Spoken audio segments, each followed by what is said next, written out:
So, have you heard of the word idempotency? Are you a software engineer and you've not heard of the word idempotency, then I think you're not in the recent trend of what's going on in software engineering. But don't mind me, don't get it wrong. Because you've not heard of it doesn't mean you're not a good developer. Don't get it wrong. Possibly because you're not in the finance industry. Most times it's usually used majorly in the finance industry. And some people implement this stuff, they don't even know, and because they don't know what it's called, so they might not really understand when I say idempotency. And that was how I felt the first time I heard idempotency. I was like, okay, what's this stuff? What's this thing all about? Then I went to research and check it. I found out that I do this thing, but not identically the way fintechs and banks do it. But after I did my research and understood the structure and the architecture and the history behind it, I think it gave me a good understanding, and I fully can implement it properly now.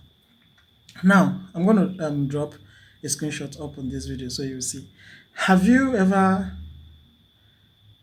come across this situation whereby in your mobile app, let's use OPay for example, you want to do a transfer on OPay. Let's say you want to transfer 3,000 naira to your friend, and you did a transfer of 3,000 naira, and then your friend called you and say, I thought we agreed on 6,000 naira. You say, okay, yeah, chill. You now send another 3,000 naira to that same friend, and you do not, it's not as if you logged out of your mobile app at that time.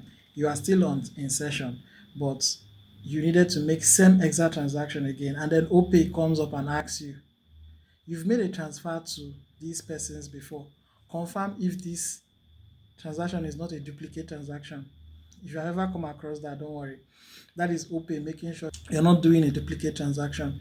So once you confirm that it's not a duplicate transaction, that you actually want to make same exact transaction, it will allow you. But if you decline, it cancels. All right. So that is idempotency at work.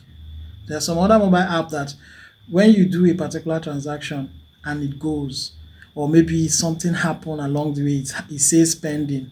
I think Access Bank app does that most times.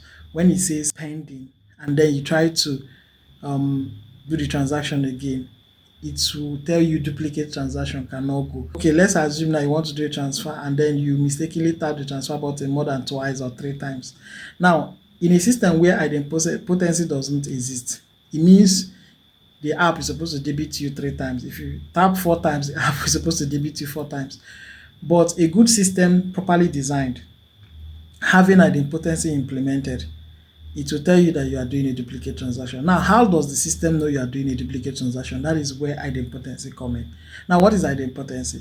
Idempotency is a math. Actually, the history of idempotency dates back to 19th century in the 1800s, where a mathematician called Benjamin Peirce introduced a mathematical function in the algebra. It states that a function f can be called idempotency when that function produces same result after it has executed once.